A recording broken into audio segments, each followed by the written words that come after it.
औज़ु बिल्लाहि मिनश्शैतानिर्रजीम बिस्मिल्लाहिर्रहमानिर्रहीम इय्याका नअबुदु व इय्याका नस्तईन। बहुत शुक्रिया डिप्टी स्पीकर साहब। आइन की और हाउस की बात हो रही है तो मैं कहना चाहती हूँ, फिर अपनी तकरीर की तरफ आती हूँ कि टिब्बा टोया एक बराबर, गड्ढिया बोया एक बराबर, राती अखते बदल बरसे, रोया चोया एक बराबर, कसमें सुन के नींदर उड़ गई, सुत्ता मोया एक बराबर, ते माड़े घर नू बूहा कादा, माड़े घर नू बूहा कादा, खुला ढोया एक बराबर। ये वो माड़ा घर है जनाब स्पीकर, जिसके खुलने से, जिसके बंद होने से, जिसके दरवाज़ों से, जिसकी दीवारों से, जिसमें बैठे हुए मेंबरान से और उनकी बातों से आज वो दौर है कि कहीं पे किसी बात पे कोई फ़र्क नहीं पड़ता। बड़ी अच्छी बात कही प्राइम मिनिस्टर साहब ने और बड़ी अच्छी डिबेट यहाँ पे हाउस में शुरू की गई, लेकिन जनाब स्पीकर हम अदलिया को, इस्टेब्लिशमेंट को, बाकी इदारों को, इलेक्शन कमीशन समेत जब तनकीद का निशाना बनाते हैं, हम पहले ये क्यों भूल जाते हैं कि इनको सर के ऊपर चढ़ के नाचने की इजाज़त भी इसी पार्लियामान ने दी है। जब आज भी जिसी सवाल का जवाब पूछा जाए तो सब जब 18वीं तरमीम की गई थी तो उसकी अच्छाइयाँ और बुराइयाँ गिनवाते हैं, तो जहाँ पे वो फिट होती है वहाँ पे फिट कर देते हैं, जहाँ नहीं फिट होती तो कहते हैं 18वीं तरमीम की वजह से ऐसा हम जवाब देने से कासिर हैं। तो जब 19वीं तरमीम की गई थी, इसी ऐवान के जरिए वो 19वीं तरमीम हुई थी और यहाँ की सारी जो बालादस्ती ऐवान की और इख्तियार अपने हाथों से उठाकर आपने दे दिया, आपको तब ख्याल नहीं आया कि आप क्या कर रहे हैं। यही अदलिया अगर आपके, मैं सबकी बात कर रही हूं जनाब स्पीकर, कि जब किसी के हक में फैसले होते हैं वक्त के तकाजों के हिसाब से तो उस वक्त वो अच्छी होती है। यही इस्टेब्लिशमेंट जब मुदाखलत करती है आपकी अपनी इमा पे तो आपको पसंद आती है। यही इलेक्शन कमीशन जब आपके मन चाहे फैसले करता है, चाहे वो कोई भी जमात हो, कोई भी लीडर हो, तो आपको पसंद आता है। आपको नहीं पसंद आता तो वो फैसला जो आपकी मंशा के मुताबिक नहीं होता, हालात के हिसाब से, जो आपको सियासी फायदा दे सके या आपको जाती फायदा दे सके। इस पार्लियामान ने अपनी बेतौकीरी और बेहुरमती खुद करवाई है। इस पार्लियामान ने अपने इख्तियारात में खुद कमी की है।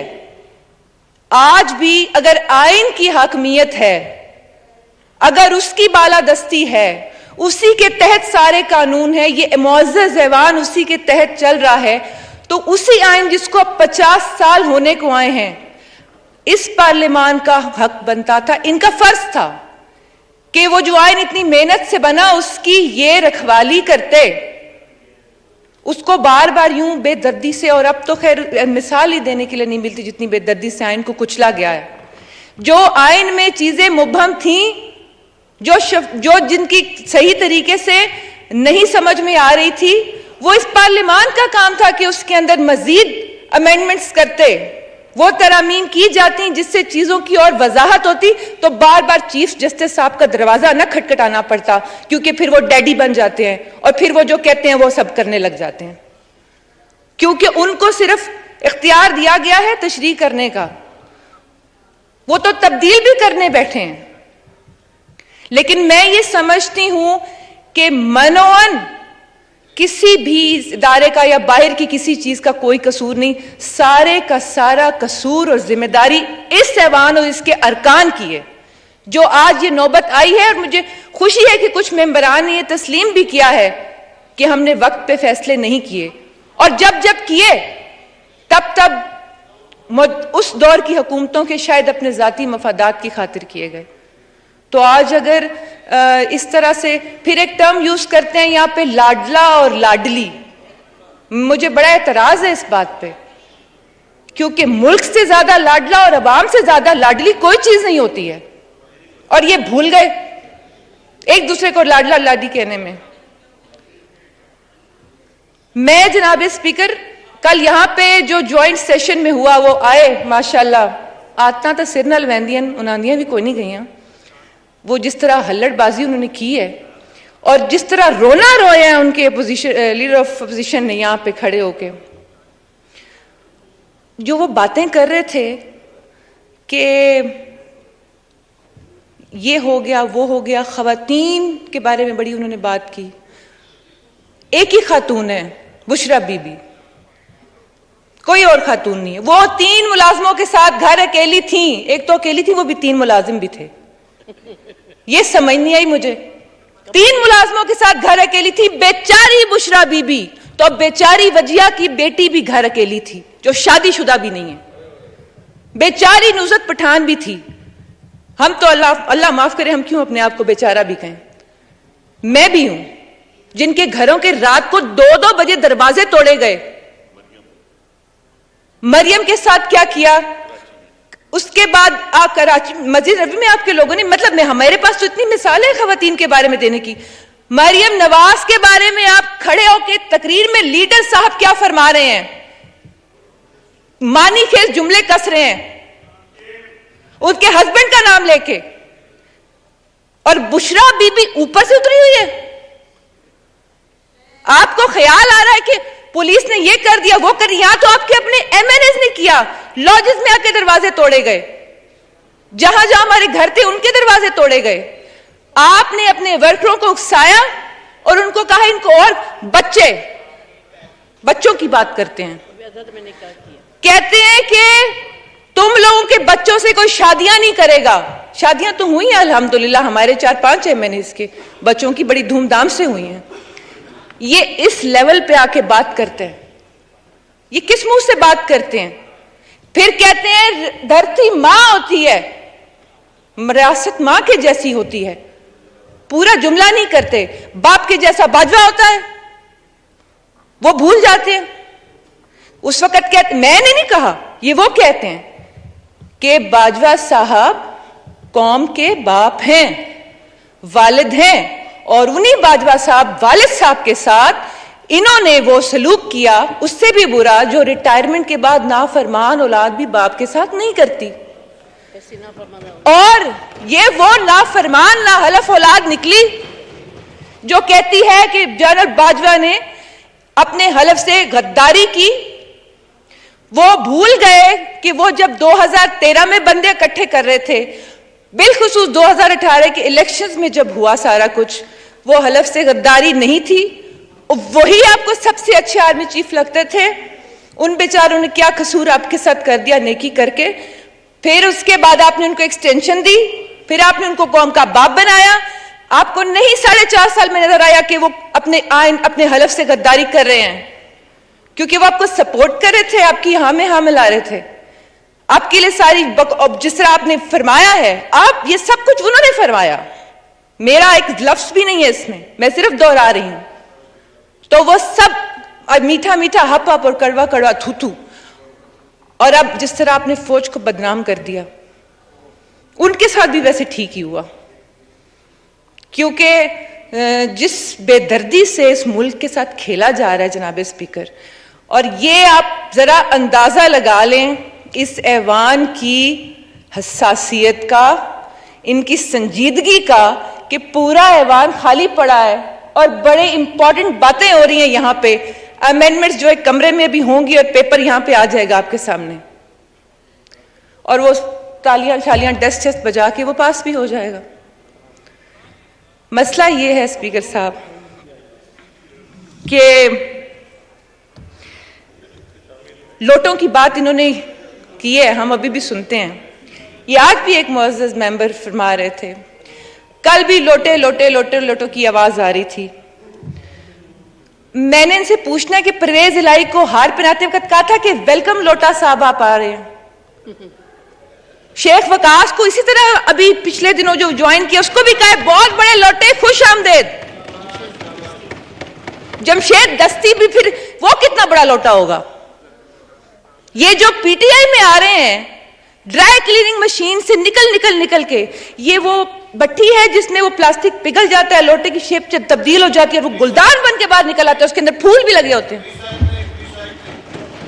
नहीं, वो लोटे की शक्ल चेंज हो जाती है, वो रिसाइकल होते हैं, वो गुलदान बनते हैं, उसमें से फूल निकल रहे होते हैं और वो इनकी जमात में सारे फूल आ जाते हैं, ये गुलदस्ता बन जाता है।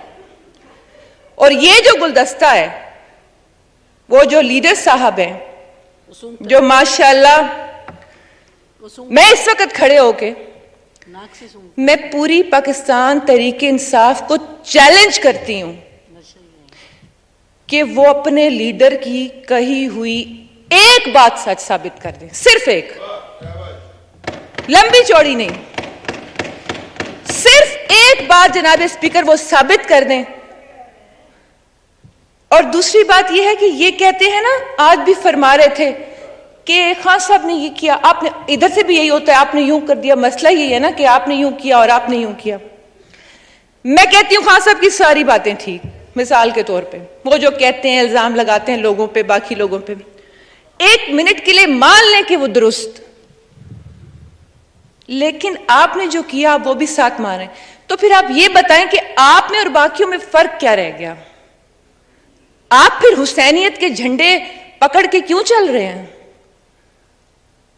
आप दीन को बीच में क्यों लेके आ जाते हैं?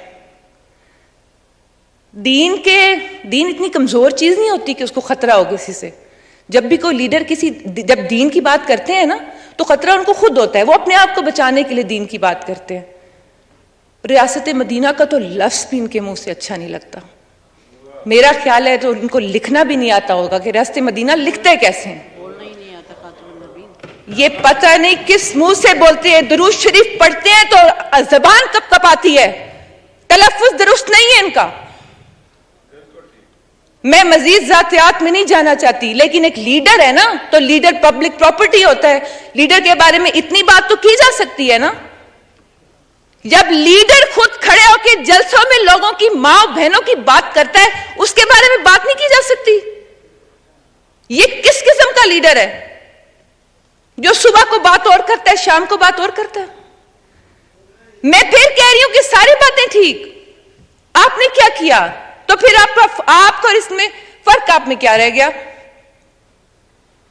आप बात आज कर रहे हैं, जिस तरह से अदलिया की बात करते हैं, जो अल्फाज इस्तेमाल करते हैं, मैं तो बाकी बातें तो छोड़ देना, भी जलसों में खड़े होकर जो जुबान इस्तेमाल कर रहे हैं, जो वो लफ्ज इस्तेमाल कर, मैं यहां नहीं बोल सकती क्योंकि मुझे पता है आपने एक्सपंज कर देना, मैं नहीं बोलूंगी, लेकिन आपको पता है कि मैं क्या बोल रही हूं। वो जिस तरह बात करे, फिर उकसाते हैं लोगों को, उकसाते हैं और फिर उकसाने के बाद फिर मासूम बन जाते हैं। फिर कहते हैं मैं अल्लाह के अलावा किसी से नहीं डरता, काला कपड़ा पहन के जाऊंगा अदालत में क्योंकि डरता हूं।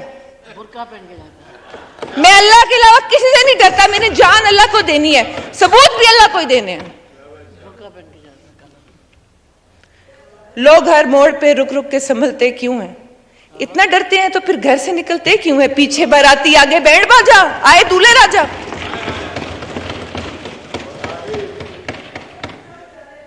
ये हर बात, हर बयानिया, हर इल्जाम, सब कुछ गलत। मैंने अभी लोटों की बात की डिप्टी स्पीकर साहब, तो वही तो बात है ना कि वो उधर गुलदान बन जाते, इधर वो तो वेलकम करने का, जैसे मैंने बताया है। तो हर चीज के बारे में मैं क्या उस शख्स के लिए ये कह सकती हूं कि ये जनाब शेख का फलसफा है अजीब सारे जहान से, जो वहां पियो तो हलाल है, जो यहां पियो तो हराम है। ये रियासत मदीना के अलंबरदार ने हलाल और हराम की तमीज सिखाई है, जो अखलाकियात का दर्स देते हैं, और वो कहते हैं कि इस्लाम में अखलाकियात बड़ी बुनियादी चीज है। वो खुद सबसे बड़ा बद इखलाक इंसान है जिसको बात करने की तमीज नहीं है। उन्होंने अपने वर्ग, मैं तैयार हूं ज़हनी तौर पे कि अब फिर जब ये स्पीच बाहर जानी है तो नीचे जो एक गालियों का सिलसिला शुरू होना है पीटीआई की तरफ से, वो भी एक काबिले दीदी चीजें होनी है, क्योंकि हम तो 11 माह से ये बर्दाश्त कर रहे हैं और फिर इन्हें वो औरत याद आ जाती है। मेरी बेचारी बुशरा बीबी घर में अकेली थी 3 मुलाजमों के साथ, वो बेचारी थी और नंगा करके मारा गया। और मैं जनाब स्पीकर ये कहते हैं अखलाकियात, कौन सा अच्छा दर्स इन्होंने अपने वर्करों को दिया है? पुलिस के आगे आके कहते हैं इनसे लड़ो, इनको मारो। और फौज का तो मैं समझती हूं इलाज भी यही है, जो कहते हैं अब आपको फलान जगह से कॉल है तो आपने धमकी आगे से देनी है इनको कि हम आपके साथ ये करेंगे। ये इस तरह की बातें करते हैं। फिर ये कहते हैं कि मैं अपने टाइगर्स को ये कह रहा हूं। मैं टाइगर्स से पूछती हूं, अवाम बाशऊर है, अल्लाह ताला ने आपको हिम्मत भी दी है, हौसला भी दिया है, शऊर भी दिया है। ये कभी पूछें तो सही इमरान खान से कि 4.5 साल में आपको कितने यूथ के लोन मिल गए सिवाय उस्मान डार के हल्के के लोगों के? फिर जो बेनजीर इनकम सपोर्ट के साथ भोंडा मजाक किया गया, कितने लोगों को वो कर्जे और कितनी खवातीन को मिल गए? बाकी लंबे चौड़े प्रोजेक्ट्स में मैं तो जा ही नहीं रही। और तौबा तौबा तौबा, मैं रियल स्टेट्स का नाम नहीं लूंगी, बिल्कुल भी नहीं लूंगी। अनटचेबल्स हैं वहां पे, नैप का जिक्र करने ही बेकार है,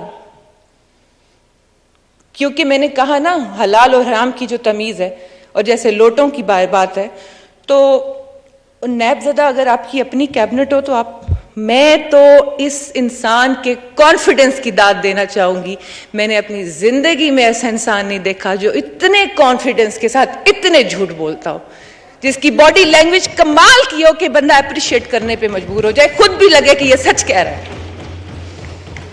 और इस जितना मजलूम इंसान कोई नहीं। बात जनाब स्पीकर, प्राइम मिनिस्टर साहब ने कहा कि हमें अमेंडमेंट्स लानी चाहिए। मैंने